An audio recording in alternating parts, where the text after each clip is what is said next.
자, 우리 신앙 고백하는 것도 주일날 예배를 주님께 드리도록 하겠습니다. 자, 우리 신앙 고백합니다. 주님, 예수 그리스도는 우리를 구원하신 주님입니다. 우리는 세상을 속량하신 이 한 분 하나님을 예배합니다. 우리 주님 안에는 성부, 성자, 성령이 계시며 그의 인성은 신령입니다. 그러나 우리를 구원하시기 위하여 세상에 오셔서 우리의 성정을 취하셨습니다. 우리 주님께서는 십자가의 고난을 받는 데까지 시험을 당하여 참으셨고 지옥을 이기셔서 사람들을 지옥으로부터 놓아주셨습니다. 인성을 낳으신 신성에 그 인성을 통합하셔서 영화 되셨습니다. 이 영화 없이는 아무도 구원을 받을 수 없습니다. 사람은 주님을 믿고 그의 계명을 지켜야 구원을 받습니다. 주님의 계명은 주님께서 우리를 사랑하신 것 같이 우리가 서로 사랑하라는 것입니다. 아멘. 자, 오늘 말씀 보도록 하겠습니다. 마태복음 21장 6절에서 11절 말씀 보도록 하겠습니다. 마태복음 21장 6절에서 11절 말씀 보도록 하겠습니다.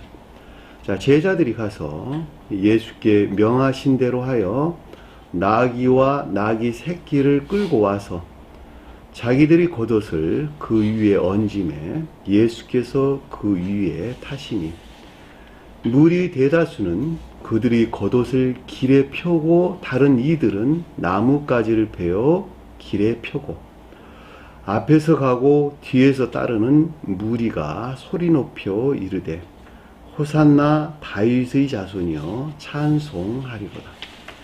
주의 이름으로 오시는 이여 가장 높은 곳에서 호산나 하더라.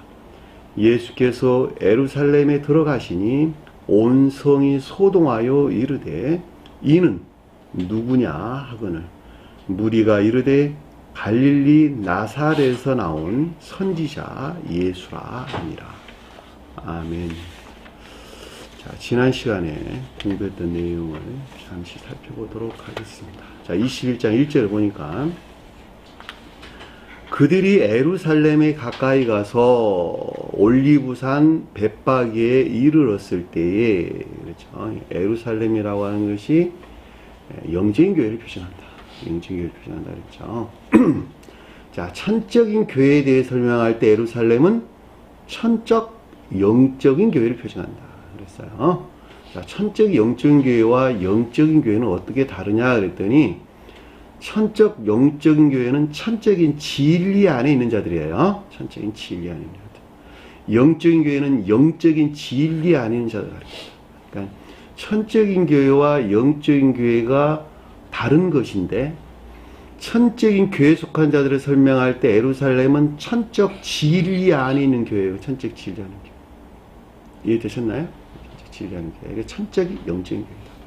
근데 천적인 교회에 대해 설명하지 아니하고 그냥 일반적으로 언급될 때 예루살렘은 영적인 진리 안에 있는 교회를 가리킨다. 자, 천적 영적인 교회는 상호적 사랑에 속한 선 안에 있고 영적인 교회에 속한 자들은 영적 내적인 교회에 속한 자들을 가리키는 것으로 인해에 속한 선 안에 있는 자를 가리킨다. 자, 계시록에서 언급되고 있는 새 예루살렘이라고 하는 교회는 영적 내적인 교회를 가리키는 말씀의 뜻이다. 여러분들 꼭 기억을 했으면 좋겠습니다. 따라서 주님이 자연적인 사람에 대해서 지금 서술을 하고 있는 것이니까 천적인 사람으로 오신 주님이 자연적인 사람에 대해 서술을 하고 있는 것이니까 여기서 예루살렘이라고 하는 것은 신령 천적인 진리, 천적인 합리적인 것들 아닙니까? 천적인 합리적인 것들란 말은 외적인 것들에서 비롯된 것이 아니라 존재에서 나온 거예요. 존재, 주님 자신을 가리키는 신령 존재에서 나온 신령 천적인 합리적인 것들. 말씀의 뜻이다. 제가 이렇게 구체적으로 설명을 하는 것은 그래야 아직 아래의 내용들을 여러분들이 좀 더 깊게 이해할 수 있고 그 대응으로 저와 여러분들에서 끄집어 와가지고 그 주님이 우리에게 표준해 준 가르침이 무엇인가 라고 하는 것을 알 수가 있단 말입니다. 이게 되셨나요? 가까이 갔다라는 말은 그러니까 신령 천적인 합리적인 것들과 교류나 또는 적용이 있는 상태를 우리에게 설명해 준다라고 하는 것을 잘 볼 수가 있겠죠. 근데 올리브산 밭백에, 올리브산을 향해 있는 벳박이에요. 올리브산을 향해 있는 벳박이. 그러니까 올리브산이 표징하는 것들 안에 있지 아니하고 그것들을 향해 있는 벳박이다. 근데 벳박이가 뭐냐 그랬더니 뭐라 그랬어요? 익지 않은 무화과, 익지 않은 무화과다. 그러니까 설익었다 이런 뜻, 설익었어. 무화과 나무가 익었다는 말은 무슨 뜻이에요? 천적인 자연적인 선하는 상태. 그렇죠? 천적인 자연적인 선이라는 말은 자연적인 것들이 온전한 선용 안에 있는 상태. 그렇죠? 온전한 선용 상태. 주님 입장에서 설명할 때는 신령 선용 안에 있는 상태. 그렇죠? 열매 맺은 신령 혼인 안에 있는 상태. 그것을 천적 자연적인 선 안에 있다. 자연적인 모든 것들이 신령 혼인 안에 있다.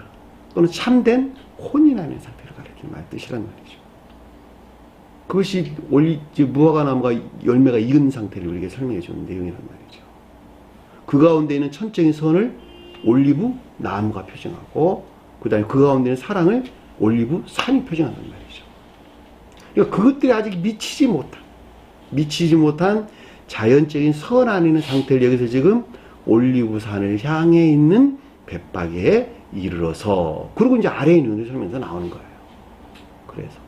왜? 그래, 아래의 내용에 속한 것들이 그 가운데에 있어야 되니까. 그 가운데 있지 않으면 안 되는 것이니까. 그렇죠? 제가 그 말을 종속된 질서 안에 있어야 된다라는 말로 여러분들 설명을 드렸다는 말이죠. 이르렀을 그때에 예수께서 두 제자를 보내시고, 자, 예수가 표징한 것들을 파생되어 나온 제자들이죠. 신령 존재에 속한 신령선에서 비롯된 제자가 표징하는 거룩한 영적인 것들로 둘을 보냈다라는 말의 뜻은 둘이 뭐예요? 의지에 속한 마음과 이에 속한 마음에서 나와 파생되었다라고 하는 것을 잘 볼 수가 있겠죠. 그러니까 의지에 속한 마음과 이에 속한 마음이 둘이 아니고 하나죠. 그 내면적인 마음에서 파생되지 않으면 아래의 것들은 성립될 수가 없어요. 왜냐하면 나기들이 다 자연적인 것들을 가리키는 것이니까. 자연적인 것을 섬기는 자연적인 진리 아닌 것들을 가리키는 것이니까. 낮은 것들에 종사하는 자연적인 진리가 나기들이란 말이죠. 근데 그것이 마음에서 나오지 않았다? 내면적인 마음에서 비롯되지 않았다? 그럼 이건 있을 수가 없는 거예요. 그러니까 그 제자가 그래서 나오는 거예요. 둘이 의지와 이해, 우리 마음을 가리키니까, 내면적인 마음을 가리키니까 보내시며 이르시되, 그들에게 이르시되, 이 가운데 있는 것들에 대한 교리적인 지각이나 가르침이 있었는데 너희는 맞은편 마을로 가라. 자, 마을이란 말이 폴리스라는 단어를 쓰지는 아니하고 코네라는 단어를 썼어요. 어떤 지방, 지역 이런 말로도 번역이 됐는데 그냥 마을 이런 말로 설명됐으니까 이게 일반적인 교리가 아니라 개별적이고 구체적인 것들 안에 있는 교리를 가리킨다라고 하는 것을 잘 볼 수가 있겠죠. 이 가라라는 말이 포리오로 말을 썼어요. 포리오마이. 여행하다, 가다, 걷다, 단순하게 가는 것을 가리키는 말이 아니라 삶에 대해서 우리에게 설명해주고 있다라고 하는 것을 잘 볼 수가 있죠. 그러니까 삶의 측면에서 아직 제자들이 포징하는 것들에서 비롯되지 아니한, 그러니까 거룩한 천적 합리적인 것들에 미치지 못한, 그 가운데 멀리 있는 또는 반대에 있는 이란 말로 우리가 충분하게 이해될 수가 있겠죠. 자, 마을로 가서 개별적인 교리, 삶에 속한 개별적인 교리들을 우리에게 설명해 주고 있다라고 하는 것을 잘 볼 수가 있겠죠. 구분하세요. 폴리스가 뜻하는 성읍과 그 다음에 코네가 가리키는, 여기서 코메예요. 마을이 가리키는 그것이 어떻게 다른 것인가. 그러니까 일반적인 것들은 개별적인 것들을 연합치 않아 있는 것이죠. 자, 일반적인 교리는 개별적인 교리들이 하나된 유기적으로 결합되어 있는 한 상태를 우리가 성읍 그런단 말이죠. 그렇죠? 그러니까 예루살렘 성 걸을 때 인에 속한 믿음 안에 있는 자들, 인에 속한 선 안에 있는 자들이 예루살렘 성 안에 있다라고 한다면 그것들이 매우 구체적으로 삶 가운데서 적용되고 있단 말이죠. 그것들이. 그렇죠? 그걸 마을 그랬단 말이에요. 개별적인 교리 아닌 것들이. 일반적인 것들이 부분적인 것들 안에 있고 부분적인 연합체가 일반적인 것들이 된다. 그렇죠? 그건 성질이 동일한 거예요. 성질이 동일한. 맞은편 마을로 가라. 그러면 곧 매인 나귀와 나귀 새끼가 함께인 것을 보리니, 매인 나귀라고 하는 것은 낮은 것들에 종사하는 자연적인 진리다 그랬죠. 자, 자연적인 진리라는 말의 뜻은 선에 종사하고 있다 이런 뜻이에요. 왜냐하면 그래야지 진리가 되는 것이니까. 자연적인 것들인데 그 가운데는 선에 종사하는 자연적인 것들, 자연적인 진리란 말이에요. 선에 종사하지 아니한 것들은 진리가 될 수 없는 거예요. 왜냐하면 진리가 살아있으려면 선 안에 있어야 되는 것이니까. 그러니까 이거 자연적인 진리라는 말의 뜻은 결과적으로 낮은 자연적인 선에 종사하는 진리다 이런 뜻이란 말이죠. 근데 그것이 매여 있다라는 말의 뜻은 속박되어 있다, 구속되어 있다 이런 뜻이란 말이죠. 그러니까 겉사람에게 종속되어 있는 상태를, 주님 입장에서 볼 때는 인간 속성 안에, 마리아로부터 전수된 인간 속성 안에 속박되어 있는 상태를 이렇게 설명해 주고 있다는 것을 잘 볼 수가 있죠. 그 가운데 있는 함정인 것들이 나귀 새끼라는 말이죠. 나귀 새끼. 그렇죠? 함정인 것들은 내면적인 함정인 것들을 가리키는 말의 뜻이에요. 어른 책에 보면 한 번도 타보지 아니한 이런 말로 설명되어 나왔어요. 같은 말이죠. 매여있지 아니했다는 말의 뜻이나 한 번도 타보지 아니한 나귀 새끼를 타고 주님께 타시고 예루살렘에 올라가셨다. 누가복음에서는 벳베게에 대해 설명할 때 벳베게와 베다니에 있는 이런 말로 설명해서 나와요. 예루살렘을 향해 있는 벳베게와 베다니에 이르렀을 때 이렇게 나온단 말이죠. 앞에 내용에서 베다니가 뭐였어요? 고통받는 자이지. 마을 고통받는 자이지. 당연히 벳베게에 고통받는 집이 되는 거예요. 누가 보면 그 말이 결합되어 있어요. 그 말이 모여지를 하기 때문에 삶 가운데서 시험을 겪고 있다 이런 뜻이 한마디로 말하면, 그러니까 낮은 자연적인 것들에 종사는 자연적인 진리들, 이것을 메인 나귀, 그 가운데 있는 함지역적으로 해서 나귀 새끼다 이렇게 설명해 주신 것을 잘 볼 수가 있겠죠. 함께 있는 것을 보리니 발견한다 이런 뜻이에요. 발견한다. 풀어 네 개로 끌고 오라. 거기서 해방시킨다는 것이죠. 해방시켜서 주님께 종속시킨다는 것이죠. 주님께 종속시킨다. 끌고 온다면 안내되는 것을 우리에게 설명해 주는 것이니까. 그러니까 신령 존재수가 신령 선에서 말미암는 신령 천적인 함적인 것들에 종속시키기 위한 것을 가리킨다라고 하는 것을 잘 볼 수가 있겠죠. 자, 종속시킨다는 말이 무슨 뜻인지 아시겠죠? 아래에 있는 모든 것들을 위에 있는 것들에 섬기는 종노릇하는 것으로 만들어준다. 복종하고 순종한 상태로 둔다 이런 뜻이에요. 수종들게 한다. 그쵸. 수종들게 한다. 그 말이 정확한 표현이죠.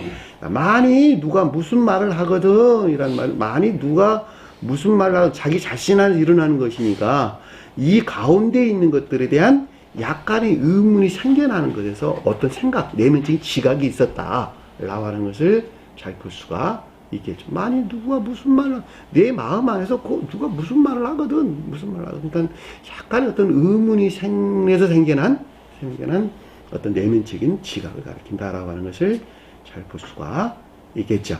자, 그들의 주가 필요해서 가진다. 번역이 그거예요. 그들의 주가 필요해서 가진다.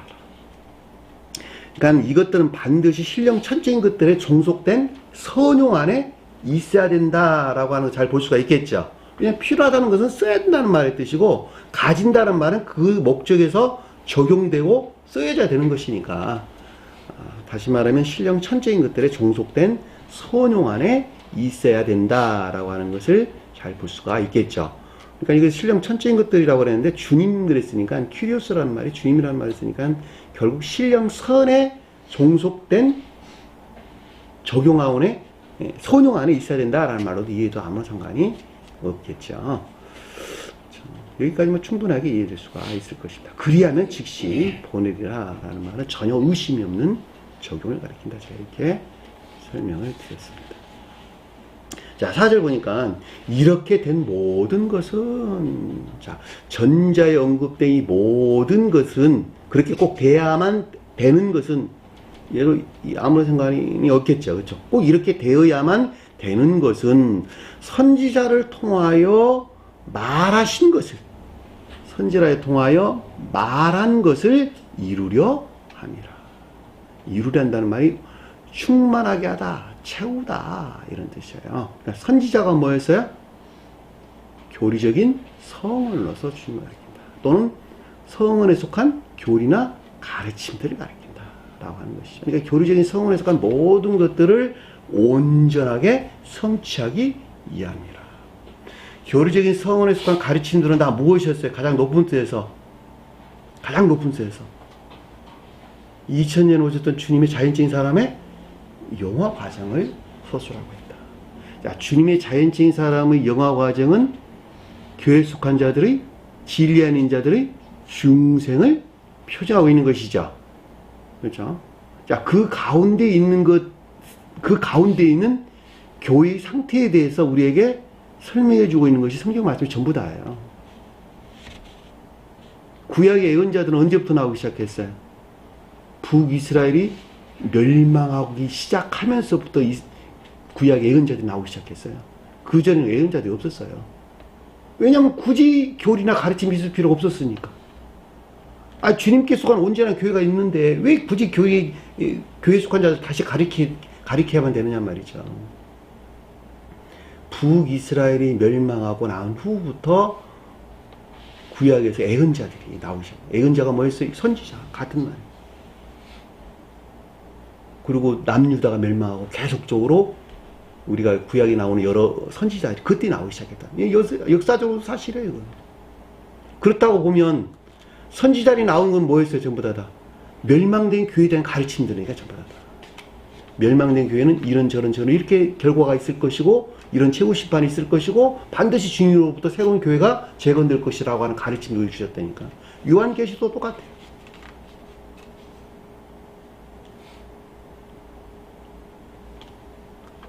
그러니까 그 말씀들을 온전히 성취하기 위함이라. 여기 그 말씀이 지금 우리에게 설명해 주는 것을 잘 볼 수가 있겠죠. 5절 보니까 시온에 따르게 이르기를. 시온에 따르는 말이 천적인 사랑에 속한 애정 안에 있는 교회를 가리킨다 그랬죠. 천적인 사랑에 속한 애정 안에 있는 교회. 예루살렘 땅은 영적인 사랑에 속한 애정 안에 있는 교회를 가리킨다. 에돔의 쌍들은 선이 더럽혀진 우상 숭배적인 애욕 가운데 있는 멸망된 교회를 표현한다. 에돔의 딸들, 모압의 딸도 마찬가지죠. 선이 모독돼. 그렇죠? 우상 숭배적인 애욕 가운데 있는 교회를 표현한다. 그래서 성경에서는 딸들이 모두가 다 진리에 속한 애정들을 우리에게 설명해 주는 거예요. 이해되셨나요? 딸들은 모두가 다 진리에 속한 애정하는 거죠.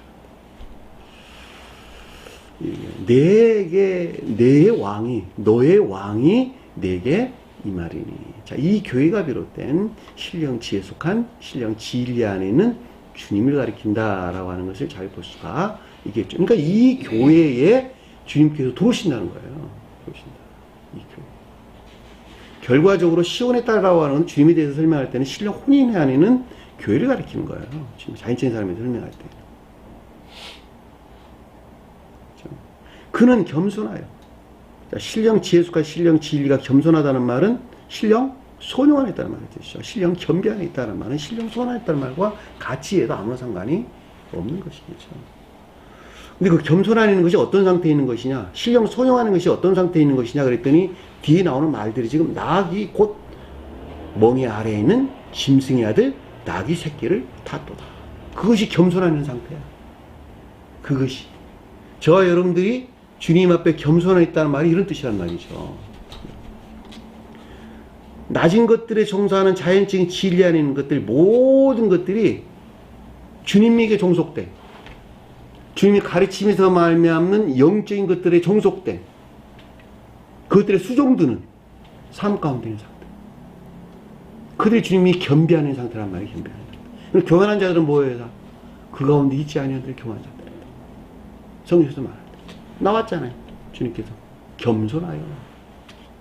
신령 겸비하는 상태가 제가 신령 소용하는 상태. 신령 소용이 뭐냐 그랬더니 설명서 낙이 곧 낮은 것들에 종사하는 자연적인 진리, 이것들이 멍이 아래에 있는 짐승의 아들, 겉사람의 고유 속성이 밀착되어 있는 것, 근데 그것들이 나귀 새끼를 돋았다. 그 가운데 진리들이 나귀 새끼를 돋았다.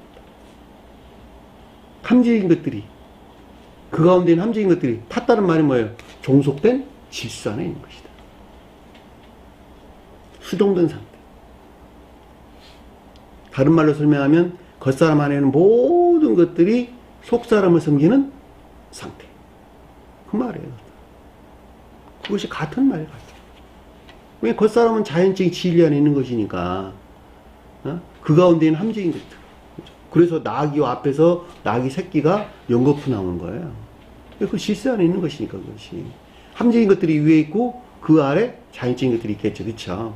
질서에서 보면. 그래서 가장 궁극적인 모든 것들이 신령 천적인 함정인 것들에게 종속된 질서 안에 있는 것. 그것이 시온이 따라 말의 뜻이라는 말이죠. 영적인 사람들은 예루살렘이 따라 말의 뜻이에요. 선이 모독된 우상숭배 예배 안에 있는 교회는 모압의 딸들이 가리키는 말의 뜻이라는 말이죠. 아까 설명드렸다.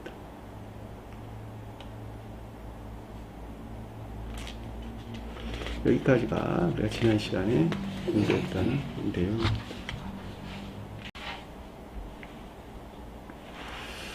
자, 6절 보니까 제자들이 가서 예수께서 그들에게 명하신 대로 행하여 라는 뜻이에요. 행하여. 제자들이 가서 예수께서 그들에게 명하신 대로 행하여. 제자들은 거룩한 영적인 것들이죠. 주님의 자연적인 사람 안에 있는 거룩한 영적인 것들. 간다라는 포리오마이라는 뜻. 삶에 속한 것들에 대해서 설명을 주고 있다라고 하는 것을 잘 볼 수가 있죠. 그러니까 거룩한 영적인 것들에 속한 삶에 대해서 아래 지금 설명해 주고 있는 거예요. 삶에 대해서. 그래서 이 간다는 말이 그냥 단순하게 에코마이라는 단어를 쓰지를 아니하고 포리오마이라는 단어를 쓴 거예요. 단순하게 가다 오다 이런 말을 설명할 때 에코마이라는 단어를 쓴단 말이죠. 근데 그 말을 쓰지를 않았어요. 원어를 보면 포리오마이라는 단어를 썼단 말이죠. 예수는 신령 존재에 속한 신령 선을 표징한다라고 하는 것을 잘 볼 수 있고, 저와 여러분들 설명할 때는 성을 넣어서 주님을 가리킨다라고 해도 아무런 상관이 없겠죠. 자, 성경 말씀의 문자적인 뜻 안에는 매우 많은 영적인 비유들을 간직하고 있다. 그 가운데 천적인 가르침, 영적인 가르침, 자연적인 가르침이 있다 라고 하는 거예요. 그러니까 이것을 단순하게 하나로 이해해서는 안 된다는 거. 우리가 여러분들에게, 제가 여러분들에게 들추어내는 것은 극히 단편적인 것을 들추어내고 있다는 거. 드러내고 있다는 거예요. 그 가운데는 수도 없는 영적인 비들이 간직되어 있다는 거예요. 그러니까 여러분들이 폭넓게 이해될 수 있도록 제가 자꾸 이 말 저 말을 제가 하는 것입니다. 그러나 그 질서에서 다 설명되고 있다는 거예요. 모든 것들은 그 질서에 일치해서 설명되고 있는 것입니다.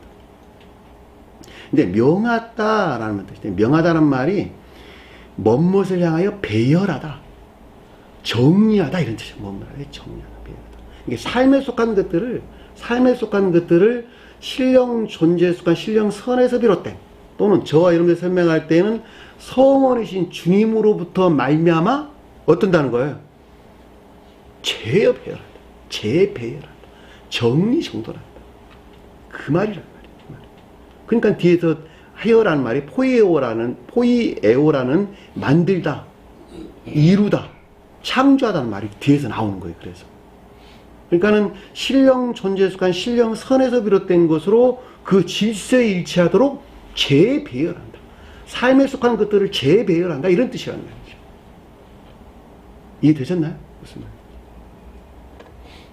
나를 사랑하고 세상을 사랑한 목적에서 비롯된 것들에서 삶에 속한 모든 것들이 재배되어 있어요. 지옥의 영들은 다. 그 질서 안에 있단 말이죠. 근데 이것을 반드시 뒤바꿔가지고 천계의 질서에 일치하도록 다시 정돈되지 않으면 안 되겠죠. 안 되겠죠. 그래서 앞에서 예수님이란 말이 그래서 언급돼서 나오는 거예요. 그러니까 저와 여러분들 성원으로부터 말미암아 반드시 그 질서에 일치하도록 재배열되어야 되는 것이고, 주님 입장에서 볼 때는 신령 존재에 속한 신령 선에서 비롯된 재배열. 뭐가? 거룩한 영적인 것들과 삶에 속한 것들. 제자들이 어디에 있는 거예요? 교리 안에 있는 거예요. 교리 안에 있는 영적인 것들이라는 말이죠. 12제자가 다 교리하는 것들이라서 설명드렸죠, 제가. 교리 안에는 복합체의 거룩한 진리들을 12제자가 표준한다. 이 같은 이유에서 야곱이 자식을 12를 낳을 수밖에 없었다. 왜? 야곱이 문자적인 뜻에 속한 주님을 표정하기 때문에 가장 높은 데서. 야곱이 문자에 존재하는 성원으로 주님을 표정한단 말이에요. 야곱이 가장 높은 데서. 자연적인 문자적인 뜻에 속한 성원으로 주님. 그분 주님에게서 파생되어 나온 복합체의 거룩한 진리들. 그걸 12제자가 표정한다. 그 가운데 있는 것들이 천계에 속한 것이냐 천계에 속한 것이 아니냐.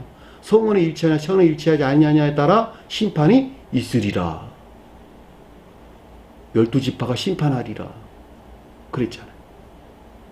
그러니까 반드시 그 가운데 있는 것들을 신령 질서 일치하도록 재배열되지 않으면 안 되는 것이죠. 예수께서 그들에게 명하신 대로 하여 행하여 신령 존재수가 신령 선에서 비롯된 것으로 신령 질서에 일치하도록 재배열 정리 정도는 했다. 이거 아무 상관이 없다라고 하는 것을 잘 볼 수가 있습니다. 그리고 어떻게 했냐 그랬더니 나귀와 나귀 새끼를 끌고 왔다. 끌고 왔다는 말이 인도하다, 데리고 오다 이런 뜻이에요. 낮은 것들에 종사하는 자연적인 진리들, 그 가운데 있는 함적인 진리들을 안내했다. 안내했다. 그 질서에 일치하도록 안내했다. 재배열에 일치하도록 안내했다. 돕는 것들이죠. 나귀는 나귀 새끼들은 돕는 것들이죠.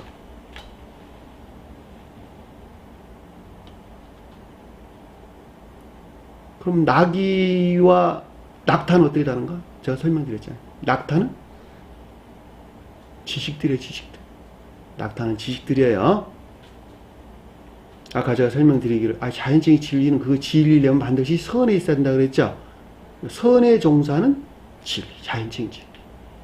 나귀는 그냥 기업지, 지식들이 지식들. 낮은 것들의 종사는 일반적인 지식들. 구분되죠? 어떻게 됩니까? 노새는 외적인, 함적인, 총명한 의미입니다. 말은 내면적인, 함적인, 총명한 의미입니다.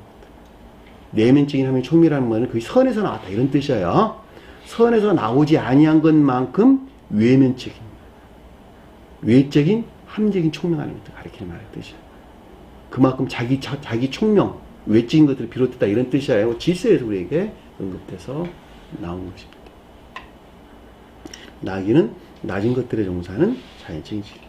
나귀 새끼는 그 가운데는 함적인 진리들이 지금 인도되고 안내됐다라고 하는 것을 잘 볼 수가 있겠죠.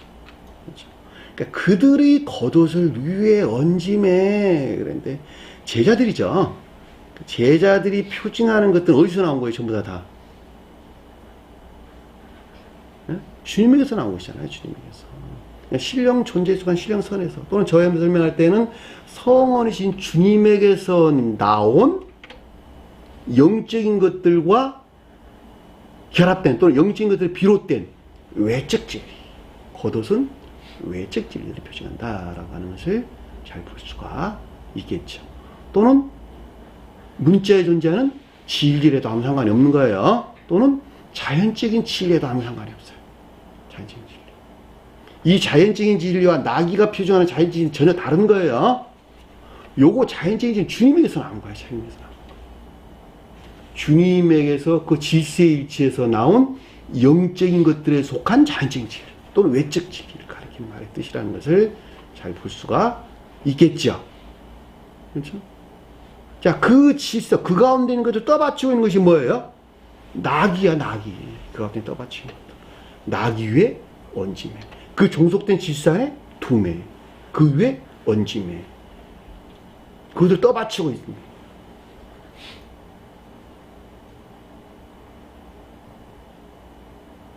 이 위라는 말을 에피라는 단어 쓰지를 않냐고 오늘 보니까 에파노라는 단어 써요. 에파노라는 썼는데 이것이 꼭대기에 가장자리라는 뜻이 담겨져 있는 위에라는 뜻이에요. 낱말 자체가. 그러니까 꼭대기에 가장자리에 있는 그 위에 얹힘에 이런 뜻이에요. 그럼 질서에서 보면 맞는 말이죠. 그렇죠? 단순하게 위라는 말을 표현을 안 했어요. 그 위에 주님이 앉으시는 거야. 그 위에. 그 질서 안에 두었다. 겉옷이란 말 여러분들 기억하세요. 외적 진리를. 자, 제자들의 겉옷은 주님에게서 나온 거룩한 영적인 것들을 비롯된 또 영적인 것들과 결합된 외적 진리를 가리킨다. 그것을 떠받치고 있는 나귀와 나귀 새끼들. 그리고 그 질서 이치에 종속된 질서 안에 둔 것을 그 위에 타시니라 라고 하는 것을 잘 볼 수가 있겠죠. 예수라는 단어 없는 단어예요. 빼버리시면 돼요. 그래서 그 위에 타셨다 이렇게 설명돼서 나옵니다.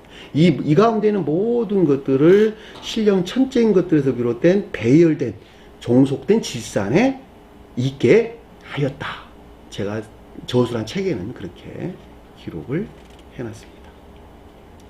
여러분들이 정리하기 위해서 제가 말씀을 드리는 거예요. 자, 자기의 겉옷을 그 위에 얹음에라는 말은 이것들을 낮은 것에 종사하는 자연적인 진리와 이 가운데 있는 함재적 진리들이 떠받치고 있는 것을 뜻한다. 이렇게 제가 저수란 책에는 기술을 해놨습니다. 여러분 충분히 이해되시죠? 무슨 말인지? 자, 8절에 보니까 무리의 대다수는, 자, 무리의 대다수는, 대다수란 말이 매우 많은, 이렇죠. 매우 많은 무리가, 무리가 뭘까? 기억된 지식들. 기억지라는 말이 기억된 지식들일 거라는 말씀이 뜻이에요.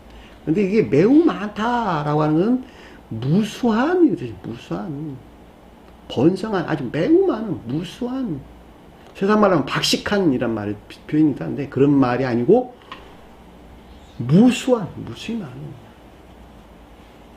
기억된 지식들. 그렇지. 누구에게 종사하고 있는? 신령 천적인 것들에 종사하고 있는. 그렇죠. 그 내용이 아래에 설명해서 나온다는 말이죠. 성경에서 무리들은 어디서나 기억된 지식들을 일컫는 말씀의 뜻이에요. 추상적인 뜻에서.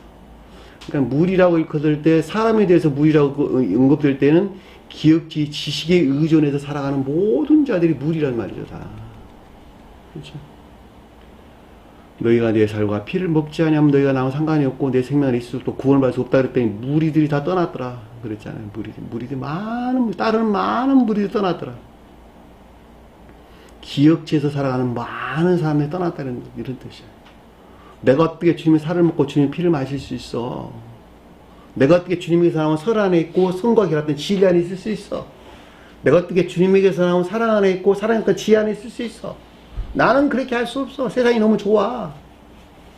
다 떠났더라. 그 가운데 있지 않았더라. 믿음 안에 있는 자만 나온 거야. 믿음 안에. 주는 살아계신 하나님의 아들이시오라고 고백할 수 있는 베드로와 같은 믿음 안에 있는 자들만 그 가운데 나오는 말이죠. 영생의 말씀이 여기 있사온데 제가 어디를 가오리까? 그랬더니 그들이 진정으로 믿음 안에 있는 자. 무리란 말이 그런 뜻이란 말이죠. 추상적인 뜻에서 볼 때 나 하나로 가져오면 내 안에는 천적 영적인 것들을 섬기는 그것들에 종사하는 무수한 기억된 지식들. 그게 무리라니까, 무리. 그 가운데 있는 진리들. 겉옷. 그 가운데 진리들이 겉옷이야. 제자들이 표정하는 겉옷과 무리들이 표정하는 겉옷은 어떻게 다르죠? 네? 제자들이 표정하는 겉옷과 여기서 무리들이 가지고 있는 겉옷은 어떻게 다르죠? 제자들의 겉옷은 주님으로부터 온 것이고. 그렇죠. 네, 맞죠. 주님에서 온 것이 맞고.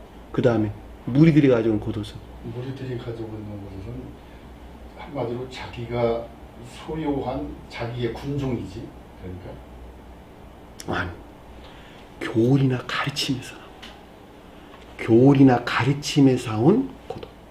자, 제자들이 표정하는 겉옷은 의지에서 나온 외적 진리 아닌 것들. 자, 그래서 앞에 예수 언급돼서 나온 거야. 예수가 선에 대해서 의지에 속한 것들을 표정하는 것이니까. 나 하나로 가져오면 그러니까 제자들이 표정하는 겉옷은 의지에서 파생되어 나온 자연적인 진리 안에 있는 것들. 무리들이 가져온 겉옷은 가르침에서 나온, 이해에서 나온 지식 안에 있는 진리들, 자연적인 진리들, 외적 진리들. 요 둘이 궁극적으로 하나가 돼야 되는 거예요. 이 둘이가 하나가 결합돼. 어디서? 삶에 속한 교리적인 진리들 안에서. 근데 이제 무리가 기역지라고 있으니까 네. 근데 기역지라는 건 내가 소유한 결국은 내가 소유한 나의 결국은 군중이잖아. 그쵸, 예. 예. 예. 그것이 가르치면서 나왔다는 거죠, 가르치면서. 예. 교리나 가르치면서. 교리나 가르치면서 소득된 기역지 안에 있는 자연적인 진리들. 그럼 이제 무리가 떠났다는 것은 뭐. 아까 그건 내가 예를 들어 설명하고, 여기 주제에서 설명을 하자면, 아까 그거는 다른 것입니다. 여기서 설명한 내용은 그런 내용이 아니니까. 무리가 떠났다는 말은 이제 그 부분에서 그 가운데 있는 자들이 그렇게 행했다는 것이고, 여기서는 지금 그것이 아니라 질서일치 정리정돈을 하는 것이니까, 질서의 정리정돈을 하는 것이니까, 제자들이 가리키는 겉옷과 그들에게 있는 겉옷과 무리에게 있는 겉옷이 어떻게 차이가 나는 것인가, 요 주제에 가르치면서 제가 그걸 여러분들에게 좀 설명해 드리는 거예요. 제자들이 표징하는 겉옷은 의지에서 나온 영적인 것들과 결합된 자연적인 진리 아닌 것들을 가리킨다. 무리가 표징하는 겉옷은 교리나 가르침에서 나온 것들을 가리킨다. 이것들은 어디에서 일치해서 삶 가운데 일치에 적용돼야 되는 거예요? 길에 펴져야 되는 거야, 길에. 예? 길이 뭐였어요? 호도수로. 삶에 속한 교리적인 진리들 안에서 하나로 결합되어 있어야 되니까.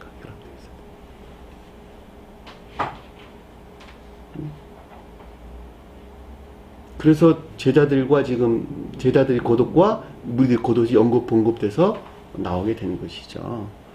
다른 이들은 나무 가지를 베어 길에 펴고, 그렇죠. 나무로부터 가지를 베어, 이런 뜻이야. 나무로부터 나온 가지를 베어 길에 폈다. 나무가 뭘까? 나무가 뭐죠? 선인가? 선을 표시하는 거예요. 나무가 자란다라는 말은 선이 증대된다. 선이 자란다. 키가 크다라는 말은 선이 크다. 반대로 말하면 안악자손들 키가 장대했다. 탐욕 가운데다. 악이 크다. 반대로는 그 뜻이란 말이죠. 키가 크다. 이해 되셨나요? 무슨 말이에요? 기골이 장대했다. 예루살렘에 가서 보니까, 예루살렘 성에 들어가서 보니까 모세가 보냈잖아요. 그랬더니 여호수아랑 등등 해서 보냈잖아요. 그랬더니 기골이 너무 장대해서 기가 죽어도 왔다.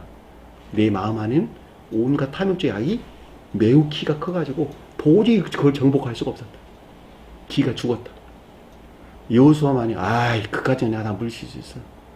기억지 투쟁한 진리들은 그것과 대항해서 싸운다. 그 뜻이잖아요. 그러니까 나무가 키가 크다, 나무가 자란다라고 하는 선이 증대된다. 증대된 말의 뜻이에요. 열매를 맺는다는 말은 선이 사랑이나 인에 속하여 삶 가운데 있다. 그 열매를 맺는다. 나무가 자라는 건 궁극적으로 열매를 맺고자 하는 것이 그 목적이니까. 그렇죠? 나무가 열매를 맺었습니다 라고 하는 것은 그 열매가 곧 사랑이나 인에 속한 선한 삶을 우리에게 가리킨다 라고 하는 것을 잘 볼 수가 있죠. 그렇죠? 그러니까 그 선이라고 하는 것은 주님과의 관계 안에서 만들어진 것이에요. 지위들이 일해서 만들어낸 것들이죠. 그렇죠? 그래, 안 그래요? 당연하게 나무가 성장하는 것은 태양과의 관계 안에 나무가 성장하지, 태양이 없는데 나무가 성장하겠어. 말이 안 되는 소리잖아요. 그러니까 내가 땅 안에 있고 내 마음이 땅이야. 교회야. 진리 안에 교회야. 진리 안에 내 교회에, 믿음 안에 내 교회에 믿음의 씨앗이 뿌려져 가지고 나무가 자랐단 말이죠. 선이 성장했단 말이죠. 그 성장한 건데 내가 성장시킨 것이 아니라 내가 한 것 같지만 사실은 태양에서 왔다. 태양에서. 그러니까 주님 사랑에서 온 거야. 주님 사랑으로부터 진리 안에는 선이 성장하는 거예요. 이렇게 내가 받아들이고 마음에서 애정에서 받아들였더니, 내가 마음에서 품었더니, 영접했더니 그 가운데 성장했다니까. 성장했어. 그 선이 성장하는 것에 비례해 갖고 뭐가 나올까? 가지가 나오잖아요, 가지가. 진리 안의 능력이 거기서 나오겠죠. 그러니까 선에서 비롯된 진리에 속한 능력이 여기서 가지로부터, 나무로부터 가지를 베어라는 뜻이란 말이죠. 이해되셨나요? 무슨 말? 그것들 길에 폈대. 앞에 길에 폈다는 말과 똑같은 말의 뜻이야. 폈다는 말은 적용, 펼쳤다, 던졌다 이런 뜻이야. 원어를 보면 펴다, 깔다 이런 뜻이야. 스트론니오, 펴다, 깔다. 적용을 가리킨다라고는 잘 볼 수가 있겠죠. 삶에 속한 교리적인 진리들 안에서 적용이 있었다. 그 말을 가리켜서 나무로부터 가지를 베어 길에 폈다라는 말의 뜻인 것을 잘 볼 수가 있겠죠. 영적인 흐름에도 쭉 따라오면 전혀 의심 없는 거예요. 아주 명백하게 이해될 수가 있는 것입니다. 자기 한 사람 안에서 일어나는 일들이니까 자기가 어떻게 지금 살아야 될 것인가라고 하는 지침서가 되는 거예요. 이정표가 딱 정해지는 거야, 이게. 두말할 것도 없어, 이거는. 그냥 이정표가 그냥 바로 보여. 아, 이렇게 되지 않으면 안 되는구나, 라고 하고 성경 말씀을 통해서 우리가 가르침을 주는 거예요.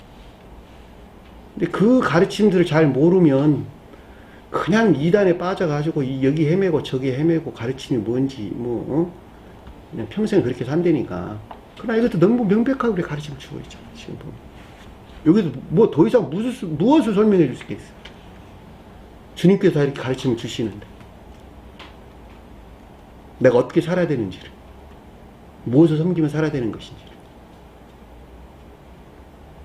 무리가 그를 앞서가고 뒤에 따르니.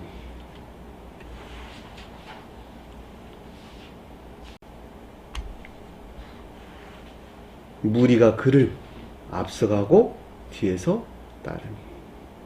그 말이 무슨 말일까? 무리가 글이 뭐예요? 여기서 글을 그릴 때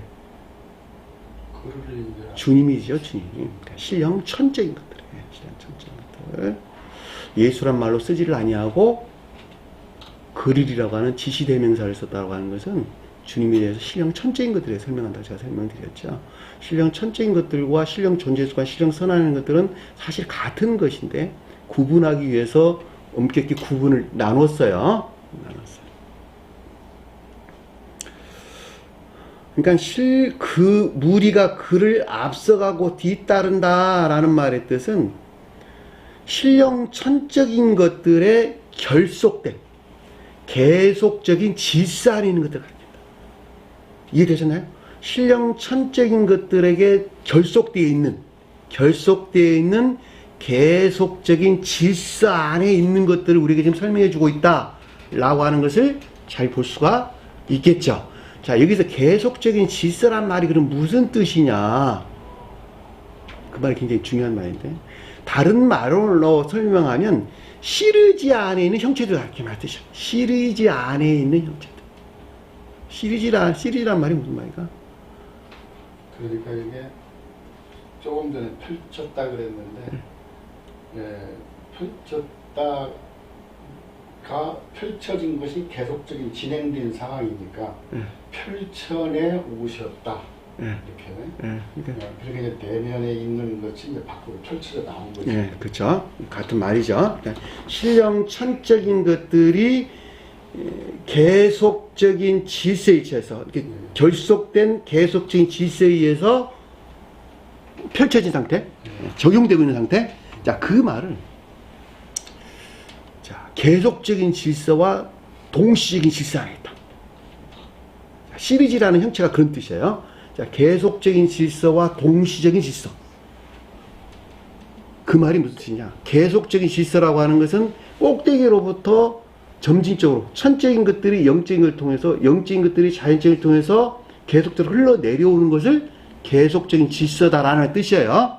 그럼 이것도 시리즈라고 하는 형체라는 말을 설명했는데 그 말이 무슨 말이냐? 그것들은 종속된 질서와 일치한 동시적인 질서 안에 있다. 그 뜻입니다. 동시적인 질서 안에 있다는 말은 무슨 뜻이냐면, 천적인 것들은 천적인 선에서 나온 지혜 안에 있는, 천적인 선과 결속된 지혜 안에 있는 것들과 동시적인 결합 안에 있다.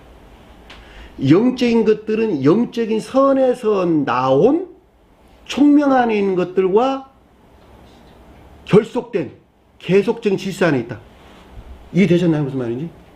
그 등차에서 높은 것들은 높은 것들 가운데에서 결속된 지혜에 속한 질서 안에 있다. 첫 번째 질서 안에 있는 것의 시리즈로 그 다음 질서가 있을 테고, 그 다음 질서에 있는 것이 동시적으로 계속적으로 외적으로 펼쳐져 있는 계속적인 상태가 있겠죠. 그렇죠? 영적인 또한 마찬가지겠죠. 그 등차의 일치에서 동시적이고 이 계속적이고 동시적인 시리즈 형체의 하나로 연합되어 있는 상태. 그 말을 여기서 지금 앞에 가고 뒤에 따르다라는 말의 뜻인 것을 잘 볼 수가 있죠. 자, 우리 마음 안에는 모든 것들은 계속적인 질서와 동시적인 질서가 하나로 유기적으로 연합되는 상태.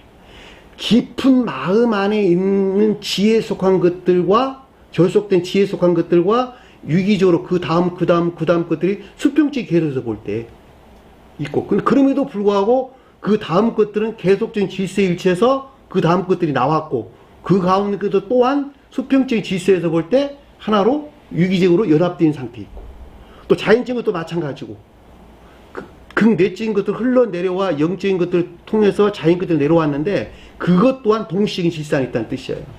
우리 마음 안에는 모든 그 연합체 안에 있단 말이죠. 거기서 분리되어 있는 게 하나도 없어요. 더 어디서 나왔어요? 꼭대기에서 나온 거야. 한 중앙에서 나왔고 꼭대기에서. 그러니까 꼭대기에 있는 것을 꾹 누르면 수평을 이루는 것 같이. 그렇죠? 그 중심 안에 있는 것이 주님이 자리 잡았고, 가히 꼭대기에 주님이 자리 잡고 계시는 것이죠. 그래서 거기에서 파생해서 나온 계속적인 질서와 동시적인 질서. 그렇죠? 계속적인 질서와 동시적인 질서 안에 있는 형체들. 그 말을 가르쳐주기 위해서 앞서가고 뒤에 따른다 라는 말의 뜻인 것을 잘 볼 수가 있어요. 그 가운데 있지 않으면 안 되는 거예요. 그 가운데 있지 않으면. 그러니까는 주님께서 모든 것을 보신다라는 말의 뜻이 그런 뜻이에요.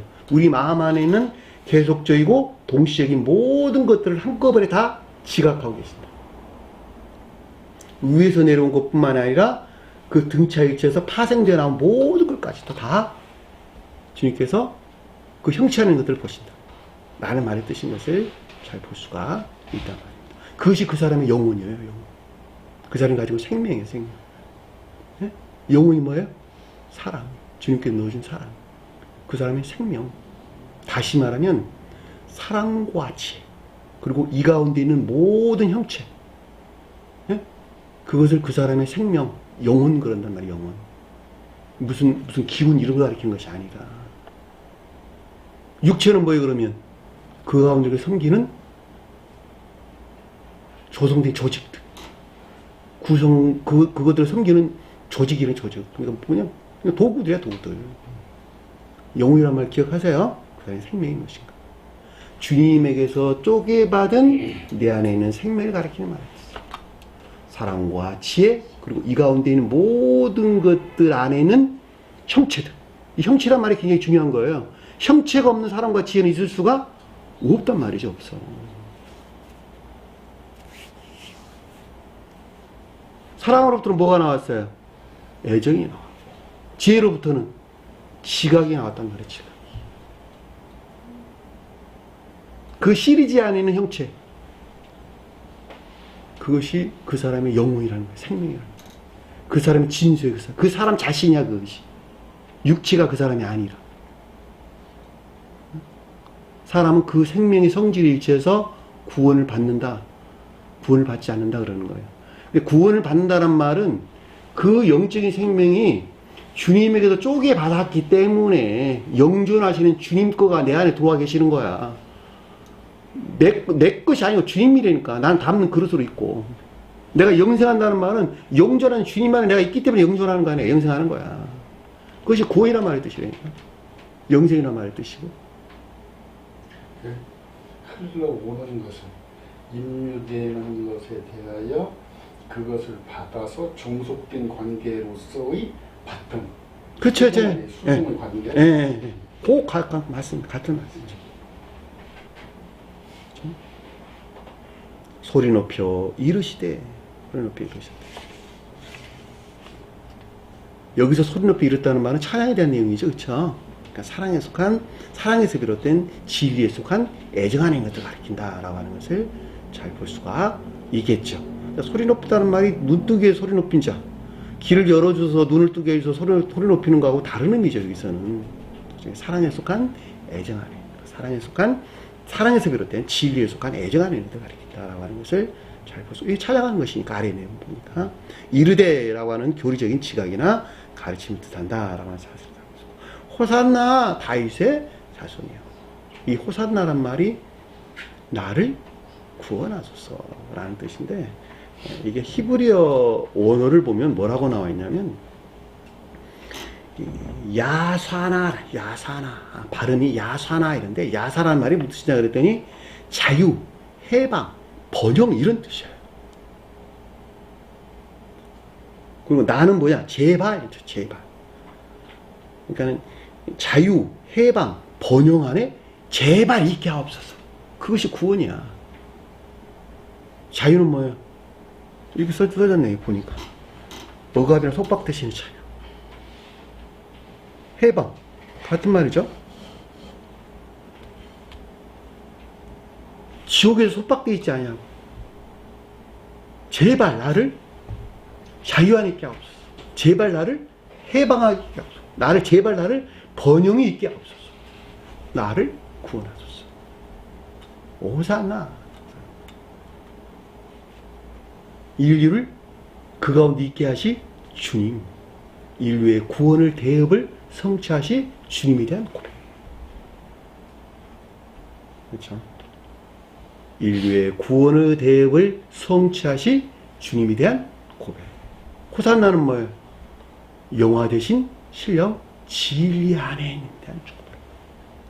이 영화된 신령 진리로서 주님이 있지 않았었다면 인류는 구원받을 수가 없었겠죠. 그래서 호산나 다윗 자손에만 나오는 말이죠. 다윗이 뭐예요? 시험을 통해서 영화 대신 신령 인성으로 주님을 가르친단 말이죠. 다윗의 자손이라고 설명했습니다. 시험을 통해서 영화 대신 신령 진리로서 주님에 대한 고백이 되니까. 주님이 자연적인 사람을 설명할 때에는 신령 인성에 속한 신령 진리 안에 있는 주님을 가리키는 말의 뜻이고, 호산나란 말은 신성과 합일하실 주님에 대한 고백인 것을 우리는 잘 볼 수가 있습니다. 자, 3절 보니까 주의 이름으로 오시는 이여. 주의 이름이 뭘까? 주의 이름. 주님의 이름이 뭐예요? 신령 선과 신령 진리. 여기서 파생된 사랑이나 믿음에 속한 모든 것들을 가리켜서 주님의 이름으로 오시는 거예요. 그러니까 주님의 신령 선과 신령 진리, 그리고 여기서 파생되어 나온 사랑이나 믿음에 속한 모든 것들에 대한 고백인 것을 잘 볼 수가 있겠죠. 그렇죠? 이게 입술의 고백이에요? 삶에 속한 고백이에요? 삶에 속한 고백이에요. 왜냐면 그 질서에 일치한 종속된 것들 안에 두었으니까, 지금 두는 것이니까. 그렇죠? 신령 선과 신령 진리, 그리고 여기서 파생된 모든 사랑이나 믿음 안에 있는 주님에 대한 고백인 것을 우리는 잘 볼 수가 있습니다.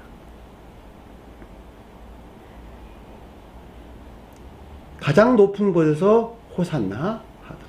자, 가장 높은 곳에서 호산나라는 말은, 호산나 아까 설명드렸어요. 인류를 구원하실 성원으로서 주신 것입니다. 호산나는 뭐예요? 여기서 가장 높은 곳은 뭐예요? 신령 사랑과 신령 지혜 안에 있는 주님. 자, 신령 사랑과 신령 지혜, 그리고 이 가운데 있는 이 모든 것들에 속한 신령 형체 안에 있는 주님을 가리킨다라고 하는 것을 잘 볼 수가 있죠. 자, 신령 사랑과 신령 지혜 안에 있는 이 가운데 있는 모든 것들에 속한 신령 형체가 뭐예요? 신령 활동 안에 있는 주님을 건다라고 하는 것을 잘 볼 수가 있죠. 주님 자신에 대해서 설명할 때는 신령 선언 안 했다는 말의 뜻이나 신령 활동 안 했다는 말의 뜻이나 같은 말이에요. 그럼에도 불구하고 그건 어느 목적이 있다? 호산나가 가리키는 오직 인류를 구원할 목적 안에 존재하는 주님에 대한 고백인 것을 잘 볼 수가 있겠죠. 그래서 인류를 구원하실 신령 사랑과 신령 지혜, 그리고 이 모든 것들에 속한 신령 성체 안에 있는 주님에 대한 고백인 것을 잘 볼 수가 있습니다. 가장 높은 곳에서 호산나 하더라. 별로 어렵지 않죠. 그냥 가장 높은 날 지극히 높다는 뜻이니까 지극히 높은 곳은 신령 사랑과 신령 지혜, 그리고 그 가운데는 신령 성체 안에 주님에 대해는 다른 말로 설명될 수가 없어요. 왜냐하면 영적이고 천적인 것들은 모두가 다 거기서 파생되어 나와 질서를 잡아가는 것이니까. 그러니까 나라는 사람도 동일하단 말이죠. 주님에게서 쪼개받은 사랑과 지혜 안에 있어야 되고, 이 사랑과 지혜 안에 있는 신령 형체가 뭐예요?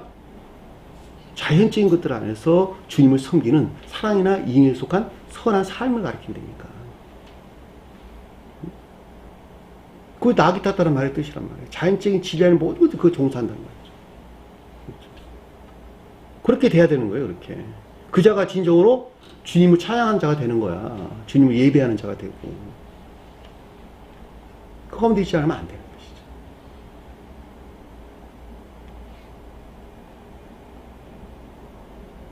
것이죠. 10절 보니까 그가 예루살렘에 들어가시니. 예수가 예루살렘 들어간다는 말이 안 되죠, 그러니까. 그렇죠. 그래서 신령 존재에 속한 신령 선을 가리키는데 예수가 예루살렘에 들어간다 이렇게 번역을 그렇게 하면 안 된단 말이죠. 그러니까 여기서는 그 예수란 말을 안 쓰고 아우토스, 그가 예루살렘에 들어가니. 자, 주님의 자연적인 사람이 신령 천적인 진리 안에 있는 상태를 가리킨다라고 하는 것을 잘 볼 수가 있겠죠. 그렇죠? 예루살렘이라면 아까 제가 설명을 드렸어요. 자, 그 가운데 있는 모든 교리가 흔들렸다. 소동했다는 말이 흔들렸다 이렇게 흔들렸다. 세이요, 흔들리다. 성이 뭐예요? 폴리스, 일반적인 교리 안에는 다른 것들. 그러니까 모든 온 성이 소동하였다라는 말은 일반적인 교리 안에는 모든 것들이 흔들렸다. 흔들렸다는 말이 무슨 말일까?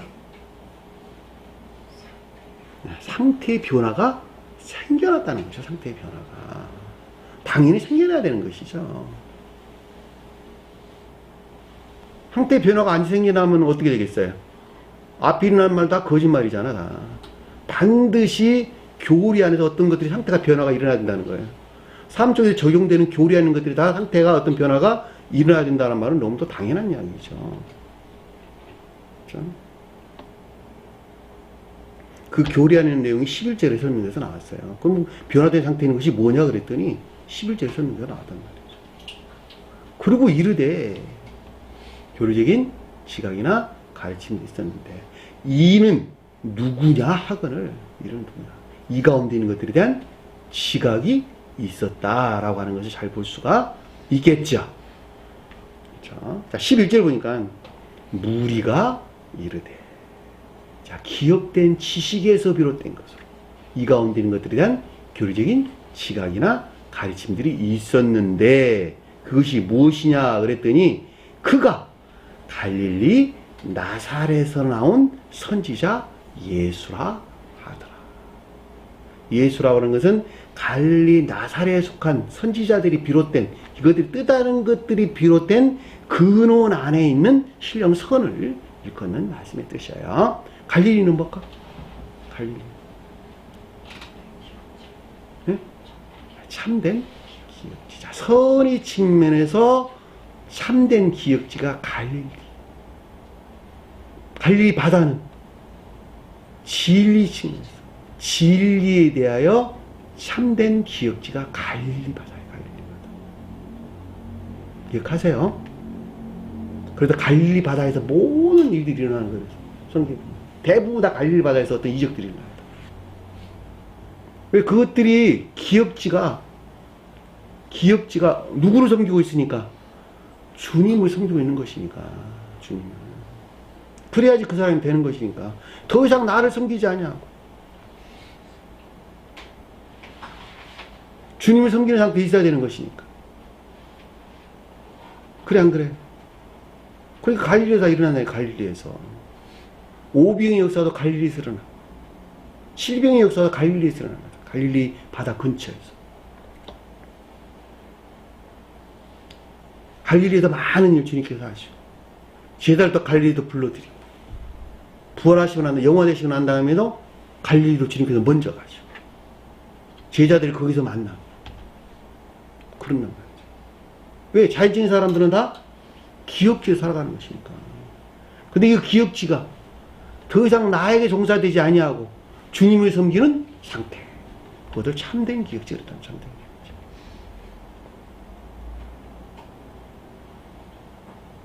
선에 대해서는 갈릴리, 진리에 대해서는 갈릴리 바다라는 말로 우리가 설명돼서 말했어요. 그것이 갈릴리란 말의 뜻이에요.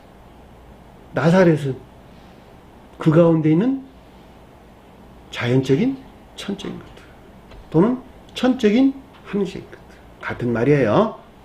자, 자연적인 천적이다라면 천적인 함정인 것들이 적용되고 있는 상태를 가리키는 말의 뜻이고, 그렇죠? 천적인 선이다라는 말의 뜻은 천적인 함정인 것들이 적용되는 상태를 가리키는 말의 뜻이고, 천적인 선이다라는 것은 그것이 천적인 함정인 진리 안에 있는 것이 뜻한다. 그러니까 나사렛이라는 뜻이에요. 나사렛이라는 말은 나실과 같다. 나실. 삼손이 나실이란다. 그럼 나실이란 말은 무슨 말일까? 천적인 교회 속한 자들. 그렇죠? 진리들이 천적인 선 안에 있는 자들. 가장 높은 뜻에서 신령 인성으로서 주님을 가르친다. 또는 문자적인 성언로서 주님을 가르친다. 해도 같은 말이에요. 왜냐면 자연적인 천적인 것들이 있는 것이니까. 문자적인 뜻들은 그 본질에서 볼 때 자연적인 천적인 것들을 표정하고 있는 것이니까. 그 가운데 일하는 주님을 신령 활동하는 주님이라고 그러고, 또 다른 말로 성령이라고 그랬으니까. 이게 되셨나요? 무슨 말인지? 나시라는 말은 머리카락이라는 뜻을 담고 있어요. 머리카락. 머리카락은 뭘까 그러면?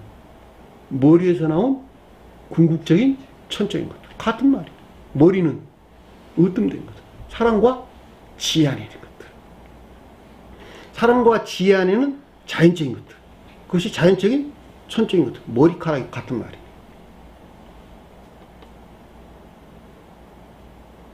응? 이해 되셨나요? 무슨 말인지?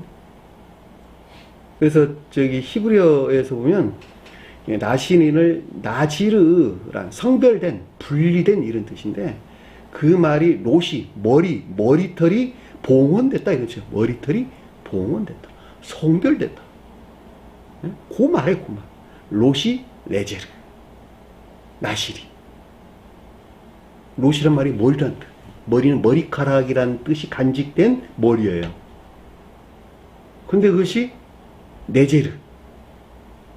분별됐다. 성별됐다. 봉헌됐다. 주님 안에 있다. 그렇죠? 더 이상 내에 속한 것이 아무것도 없고, 삶에 속한 모든 것들이 주님을 우러르는 상태.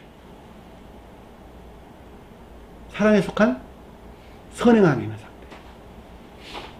그렇죠? 그걸 나실인 거였단 말이에요. 그래서 삼손이 그걸 표현하는 거예요. 머리털을 잘라버렸다. 어디 했다는 거예요? 거기에서 떠났다. 그럼 어떻게 됐을까? 나귀처럼 맷돌을 돌릴 수밖에 없는 거야, 자기가. 고된 노동을 할 수밖에 없다는 거야. 자기 자신을 섬기는 상태로 되돌아왔다. 자연적인 모든 것들이 자기 자신을 섬기는, 자연적인 지배하는 모든 것들이 자기 자신을 섬기는 상태로 돌아왔다. 나귀가 돌리는 것들 지가 돌리고 있는 거야. 그 가르침이란 말이야.